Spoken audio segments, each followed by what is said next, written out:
Hello दोस्तों, स्वागत है आपका BNYS नोट्स ऐप में। तो आज हम पढ़ेंगे PNC 1 का एक टॉपिक है शरीरा धर्मा।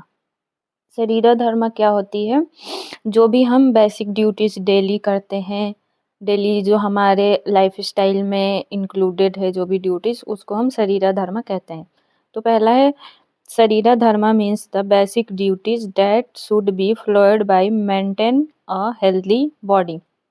शरीरा धर्म का मतलब होता है कि बेसिक ड्यूटी है जिसे हम अपनी लाइफ को हेल्दी या हेल्दी मेंटेन करने के लिए इसे हम परफॉर्म करते हैं। Ancient Indian philosophy explain various concept and principle that help in maintaining physical, mental and spiritual health.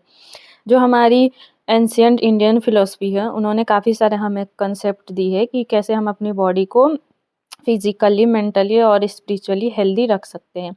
These principles are essential for leading a healthy life. ये जो प्रिंसिपल है वो ज़रूरी है हमारे लिए हेल्दी लाइफ के लिए और हेल्दी बॉडी। ओके, जो शरीर धर्म का हमारा पहला पॉइंट आता है वो होता है आहार। आहार मतलब food. Why does a body require food? हमारी बॉडी के लिए फूड क्यों रिक्वायर्ड है? Food is essential to keep the body healthy and active. Food हमारे लिए इसलिए ज़रूरी है कि हम बॉडी को हेल्दी और एक्टिव रख सके। Our food requires good quality food containing nutrients. Without nutrients such as carbohydrates, protein, fats, mineral and vitamins, the body cannot survive properly। हमारी बॉडी के लिए प्रॉपर क्वालिटी और जो भी न्यूट्रिएंट्स है वो प्रॉपर मात्रा में हमें चाहिए होता है, कार्बोहाइड्रेट्स, प्रोटीन वगैरह, जिससे हमारी बॉडी सर्वाइव कर पाए पूरी तरह से। A balanced diet is necessary to provide the right amount of all essential nutrients required for growth, energy, repair and maintenance of the body। जो हमारे लिए बैलेंस डाइट होती है, अगर वो राइट अमाउंट में है तो हमारी बॉडी के लिए काफ़ी बेनिफिट होती है और उसमें जो होती है ग्रोथ, एनर्जी और रिपेयर और लाइफ स्टाइल मेंटेन करने के लिए काफ़ी हेल्पफुल रहता है। सेकेंड है इसका importance of good diet. Good diet की क्या इम्पोर्टेंस है हमारी बॉडी के लिए? Macronutrients such as carbohydrates, protein and fats are required in larger amounts of proper body functioning. जो मैक्रोन्यूट्रिएंट्स होते हैं, कार्बोहाइड्रेट्स, प्रोटीन, फैट्स, वो हमारी बॉडी के लिए रिक्वायर होती है, हमारी बॉडी के प्रॉपर फंक्शनिंग कराने के लिए इसकी रिक्वायरमेंट होती है। If even one essential nutrient is missing, the body cannot function efficiently। अगर इसमें से कोई सी भी जो न्यूट्रिएंट्स होती है वो अगर हमें नहीं मिलती है, मिस कर देते हैं, तो हमारी बॉडी की जो फंक्शन होती है वो कम होती है। A healthy and balanced diet provides nutrients in the correct quantity and proper combination, helping the body remaining disease free and harmful substance.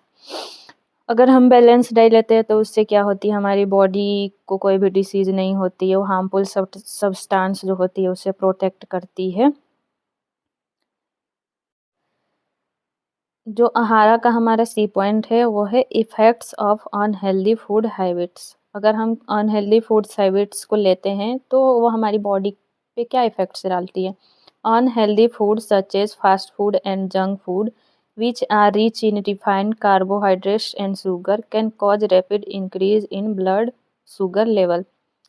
तो ये जो फास्ट फूड होती है, जंक फूड, पैक फूड होती है, उसमें ये ज़्यादा मात्रा में क्या होता है, हमारा कार्बोहाइड्रेट्स और शुगर, जो कि बहुत तेज़ी से हमारी बॉडी के अंदर ब्लड शुगर लेवल्स को बढ़ा देती है। It can cause anxiety, confusion, convulsions and fatigue. और ये anxiety, confusion, convulsion and fatigue को कॉज कर देती है। Foods with a high content of sugar and salts increase craving and force a person to eat more। जब हमारी food में sugar या सॉल्ट्स ज़्यादा रहती है तो क्या हमको क्रेविंग कराती है, जिससे कि एक पर्सन को लगता है कि मुझे और खाएंगे, उसके अंदर क्रेविंग ज़्यादा होने लगती है। Which ultimately disturb the natural appetite and weakened self control. और ये जो होती है, जो भी हमारी नेचुरल एपिटाइट होती है उसको डिस्टर्ब कर देती है और अपने आप पे जो भी हम कंट्रोल रखते हैं उसको ये ओके। तो नेक्स्ट हमारा पॉइंट है डी नंबर का, regular food habits. Regular food habit से क्या क्या होती है? Food should be eaten smoothly, calmly and at regular intervals. Food को हमें बहुत स्मूथली और धीरे धीरे खाना चाहिए रेगुलर बेसिस पे। Unhealthy life style habits such as irregular eating pattern may be disturb the natural digestive system and adversely affect overall health. अगर हमारी खाने की जो भी रूटीन है वो रेगुलर नहीं है, जैसे हम ब्रेकफास्ट नहीं करते हैं, सीधे लंच करते हैं, उससे क्या होती है हमारी डाइजेस्टिव सिस्टम पे इफ़ेक्ट पड़ती है और उसकी वजह से ओवरऑल हेल्थ पे भी हमारे इफ़ेक्ट पड़ता है। ओके, तो दूसरा हमारा क्या है? निद्रा, स्लीप। स्लीप क्या है? स्लीप हमारी हेल्थ के लिए क्यों ज़रूरी है, इसके बारे में हम पढ़ रहे हैं। Proper sleep is essential for the maintenance of health. अगर हम प्रॉपर स्लीप लेते हैं तो उस हमारी हेल्थ को ये मेंटेन करता है। It provide relaxation and helpful in regeneration and repair of the body tissue. और ये रिलैक्सेशन प्रोवाइड करता है और हेल्प करता है हमारी बॉडी टिश्यू को रिपेयर होने में। Rest is necessary to restore energy to the body because disease is often caused or aggravated by overwork and stress। जब हम अपनी बॉडी को रेस्ट करते हो तो काफ़ी सारी हमारी डिसीज़ से ये छुटकारा दिला देती है। अगर हम ज़्यादा बॉडी पे स्ट्रेस देते हैं, ओवरवर्क करते हैं, तो ये हमारे लिए डिसीज़ कॉज कर सकती है।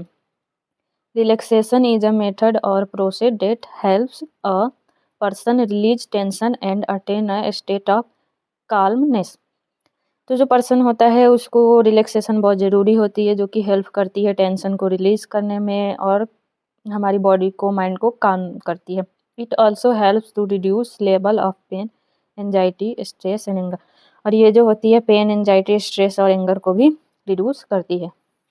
तो थर्ड है हमारा भया, मतलब फियर। फियर क्या होती है, किस किस चीज़ों से एक पर्सन को फियर रहती है, इसके बारे में हम पढ़ेंगे। Every individual has basic tendency to fear. हर एक पर्सन के अंदर एक बेसिक फियर होती है। बिना फियर का कोई पर्सन ही नहीं होता इस दुनिया में। हर एक के अंदर किसी न किसी चीज़ को लेकर उसको फियर होता है। The greatest fear is the fear of death. और इसमें से जो सबसे बड़ी ग्रेटेस्ट फियर है वो डेथ की होती है, मतलब मृत्यु की। हर एक इंसान की बहुत बड़ी फियर होती है। Fear creates a sense of responsibility towards one on body. जो फियर्स होती है वो क्या करती है, हमारी बॉडी के तरफ एक रिस्पॉन्सिबिलिटी क्रिएट करती है। In this way fear acts as a protective mechanism of every individual. और जब भी किसी व्यक्ति को फियर लगती है तो वो क्या करता है, अपने आसपास की जो प्रोटेक्टिव मैकेनिज्म है उसे वो बढ़ा देता है। अगर किसी को पानी से डर लग रहा है तो वो उसके पास नहीं जाता है। However, excessive fear is not advised as to leads to anxiety, stress और mental evasion। अगर किसी व्यक्ति को ज़्यादा फियर है, डर है, तो वो उसकी जो ये डर है वो एंजाइटी, स्ट्रेस और मेंटल इनहिबिशन में चेंज हो सकता है। फोर्थ है हमारा मैथुना, सेक्सुअल एक्ट। मैनी डिसीज में भी अराइज ड्यू टू इम्प्रॉपर और रॉन्ग हैबिट्स। काफ़ी सारी डिसीज होती है जो कि अराइज होती है इम्प्रॉपर और रॉन्ग हैबिट।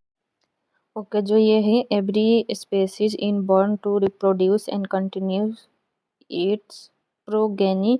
इसका मतलब है कि जब भी कोई इंसान अपने बच्चे को बर्थ करता है तो उसको आगे बढ़ाने के लिए है वो बर्थ करता है। यहाँ पे प्रोगेनी का मतलब होता है आगे बढ़ाना।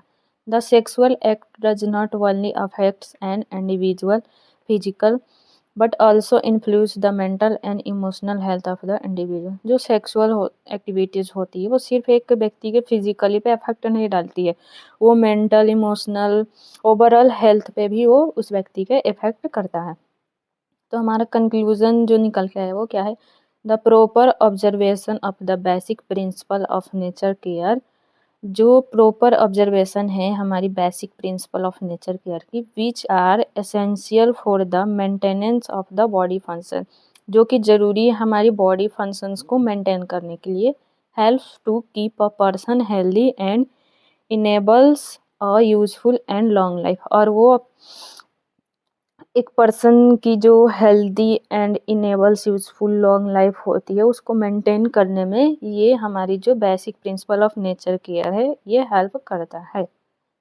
Thank you for watching. अगर आपको वीडियो पसंद आया हो तो प्लीज़ अपने दोस्तों के साथ शेयर करें और चैनल को सब्सक्राइब करें।